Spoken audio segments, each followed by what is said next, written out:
안녕하세요. 영어 독서가 취미인 아로하나입니다. 요새 여러분들은 영어 독서를 좀 잘하고 계신가요? 저는 뭐 그래도 일주일에 두세 번은 꼬박꼬박 읽으려고 노력하고 있는데요. 제 영상이 벌써 좀 많이 제법 올라왔죠. 스크립트를 쓰는 시점에서 지금 39개 영상이 지금 업로드 되었는데요. 뭐 어떻게 제 영상을 보면서 조금 위안이 좀 되시나요? 근데 뭐 제가 조회수를 보면은 전혀 그런 것 같지가 않아 보여서. 에이, 뭐 조회수가 중요한가요? 뭐 꼭 제 채널이 유명해질 필요가 있나요? 그냥 뭐 이 영상이 영어 독서를 하시는 분들에게 정말 단 1%라도 도움이 되면 저는 뭐 그냥 그걸로 사회에 좋은 기여를 했다고 생각합니다. 소리 하지마 임마. 유익했다면 좋아요와 구독 좀 부탁드릴게요. 네, 그럼 바로 본론으로 넘어가겠습니다. 질문 32. 너는 영어 독서를 하면서 문법을 어떤 식으로 활용했어? 이번 시간에 제가 책을 읽을 때 문법을 어떻게 활용했느냐에 대한 이야기를 좀 드리려고 합니다. 단어에 대해서는 제가 이제 좀 충분히 이야기를 한 것 같고, 이번에 문법에 대한 제 생각을 좀 풀어야 할 것 같아서요. 사실 저는 영어 독서를 하면서 문법을 막 어떻게 공부하면서 영어 독서를 하지는 않았어요. 문장 구조는 솔직히 좀 봤지만 문법에 대해서는 솔직히 크게 공부한 기억은 없거든요. 다만 영어 독서를 하면서 문법에 대한 저만의 생각이 좀 자리가 잡히긴 했습니다. 여러분들은 문법하면 떠오르는 게 뭔가요? 일단 막 동사에 s가 붙고 안 붙고, 또는 뭐 주어가 3인칭 단수면 es를 붙이고 하는 뭐 그런 것들이 떠오르나요? 막 앞문장과 뒷문장 사이의 시제를 일치해야 하고, 뭐 명사를 꾸며주는 용법으로는 뭐 형용사가 와야 하고 하는 뭐 그런 것들이 떠오르나요? 사실 뭐 어떤 것이 떠오르든 그건 솔직히 상관이 없어요.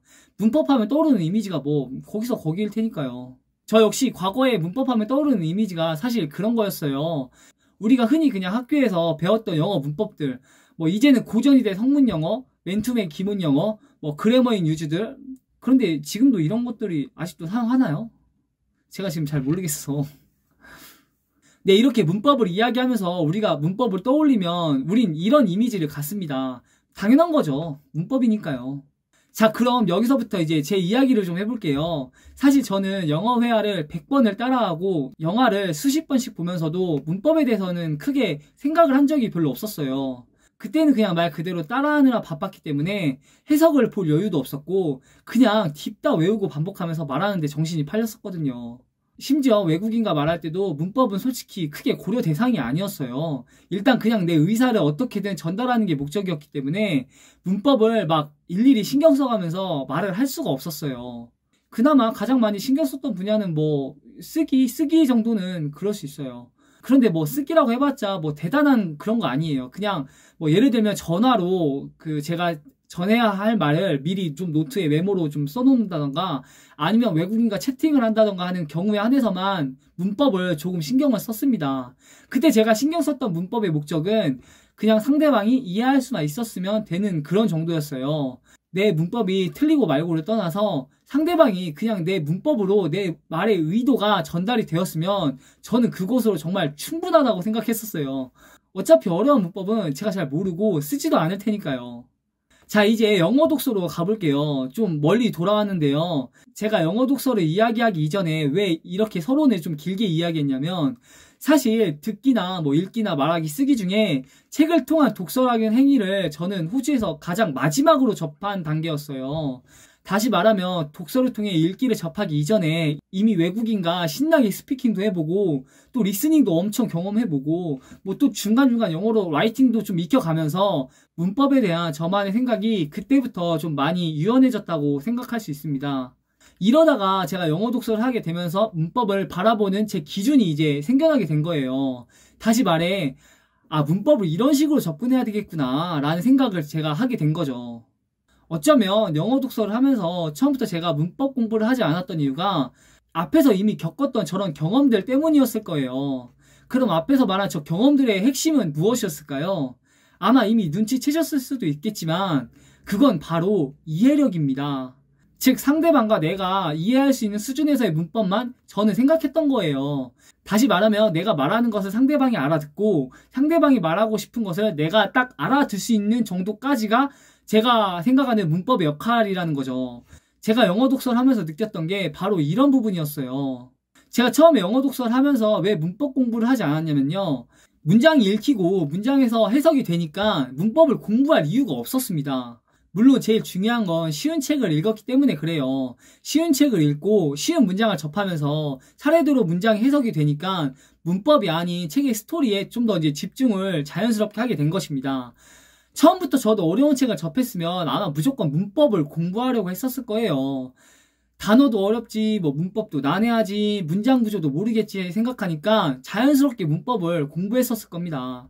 그런데 쉬운 문장을 우리가 계속 접하다 보면 우리가 만약 모르는 단어가 나왔을 때 그때는 대처 방법이 달라져요. 예를 들면 어려운 문장으로 도배된 글을 읽다 보면 단어도 어렵고 뭐 문법도 어렵고 문장 구조도 어려우니까 우리는 이 문장을 결국 번역에 의존하게 됩니다. 그런데 쉬운 문장에서 우리가 만약에 모르는 단어가 나오면 우리는 이게 단어 때문에 모르는 거라는 걸 알게 돼요.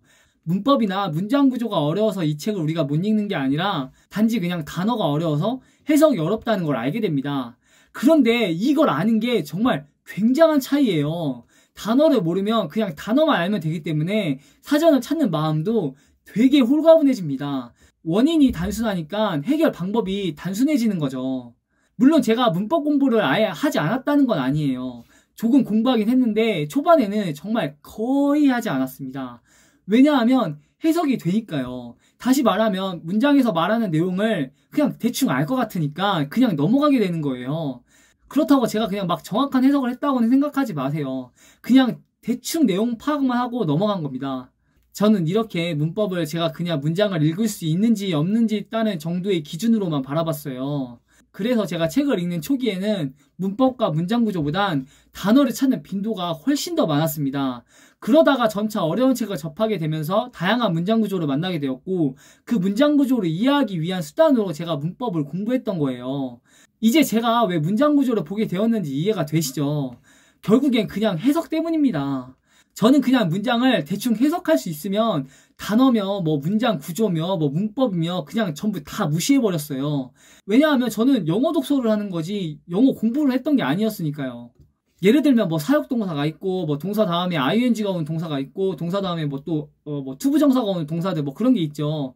그런데 저는 솔직히 그런 거 거의 다 몰라요. 학교에서 배운 거 그냥 저 전부 다 까먹었어요. 그런데 해석할 때 큰 불편함을 느끼진 못했어요. 왜냐하면 뭐 ing가 오나 투부정사가 오나 저는 그냥 거기에 맞춰서 해석하면 그만이었거든요. 반면에 이런 것은 그냥 저절로 암기가 된 것도 있었어요. 뭐 예를 들면 스탑이나 뭐 forget 같은 경우는 뭐 뒤에 투부정사가 올 수도 있고 동명사인가 뭐 ing가 올 수가 있잖아요.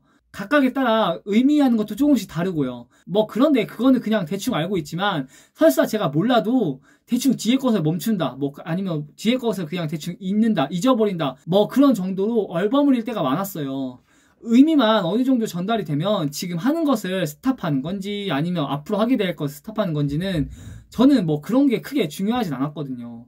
뭐 대충 문법에 대한 제 생각은 이랬어요. 지금 갑자기 제가 뭐 대충이란 말을 되게 많이 쓰죠. 네, 맞아요. 저는 문법을 그냥 대충 알고 있어요.